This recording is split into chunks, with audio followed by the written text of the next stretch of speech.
तो office trip पे गए थे ना, अभी इतनी जल्दी कैसे आ गए? अरे वो तो मेरा फ़ोन यहाँ पे रह गया था, मैं तो अपना फ़ोन लेने के लिए आया था। जब फ़ोन लेने के लिए आ गया तो मुझे पता लगा कि मेरी पत्नी से 10 मिनट का भी इंतजार नहीं करा गया। अरे जो पत्नी मुझे ये बोलती है कि मुझे तुम में इंटरेस्ट नहीं है, वो पत्नी मेरे जाते ही अपने आशिक को बुलाती है मेरे घर पर और मैं उसको उसके आशिक के साथ यहाँ पे देखता हूँ।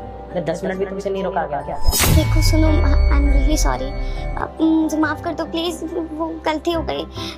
तुम्हें तो पता ही हमारी शादी कैसे हुई थी। मम्मी पापा ने दोनों ने बोला कि तुझे अरेंज मैरिज ही करनी पड़ेगी।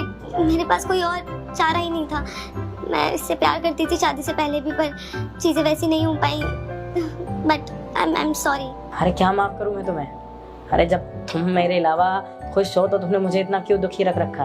अरे मुझे भी बोलो ना कि मैं भी अपनी लाइफ में आज़ाद हो जाऊँ। तुम तो अपने बॉयफ्रेंड के साथ लगी पड़ी हो, सारी चीज़ें कर रही हो, और मैं यहाँ पे पागलों की तरह शादी के 3 महीने हो चुके हैं। मुझे लग रहा है कि मेरी पत्नी आज कंफर्टेबल हो जाएगी, कल कंफर्टेबल हो जाएगी। अरे मानता हूँ अरेंज मैरिज में टाइम लगता है सिचुएशन ठीक होने में, लेकिन इसका मतलब ये थोड़ी ना कि तुम किसी सामने वाले की ज़िंदगी ख़राब कर दो, जो कि आने वाली पूरी ज़िंदगी वो तुम्हारे ऊपर डिपेंड है। अरे यहाँ पे मैं फ़ोन लेने के लिए नहीं आता तो तुम्हारी असलियत मेरे सामने कभी नहीं आती। मैं हमेशा इसी भ्रम में रहता कि हम दोनों की अरेंज शादी हुई है, टाइम ले रही है, लेकिन नहीं, मैं गलत था।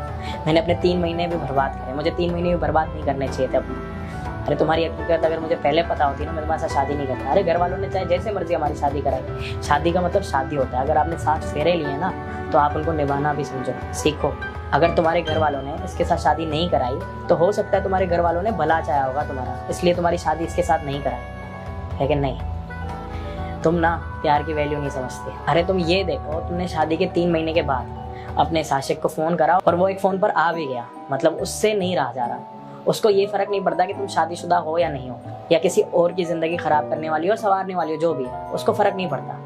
लेकिन जिसको फ़र्क पड़ता है ना तुम्हारे लिए, जो तुम्हारा इंतज़ार कर रहा है, उसकी सगी नहीं हो तुम। तो इस चीज़ से मुझे एक चीज़ तो पता लग गई कि तुम मेरी कभी भी नहीं हो सकती। फाइनली मैंने भी डिसीजन ले लिया डाइवोर्स देने का। डाइवोर्स के पेपर तुम्हारे घर पर आ जाएंगे, चुपचाप उन पर साइन कर देना और मेरी ज़िंदगी आज़ाद कर देना, क्योंकि अब मैं तुम्हारे साथ ज़्यादा नहीं रह सकता। समझ आ रही है तुम्हें? नहीं प्लीज़ प्लीज़ मेरी बात सुनो, I am really sorry, please please ये सब मत करो। निकले।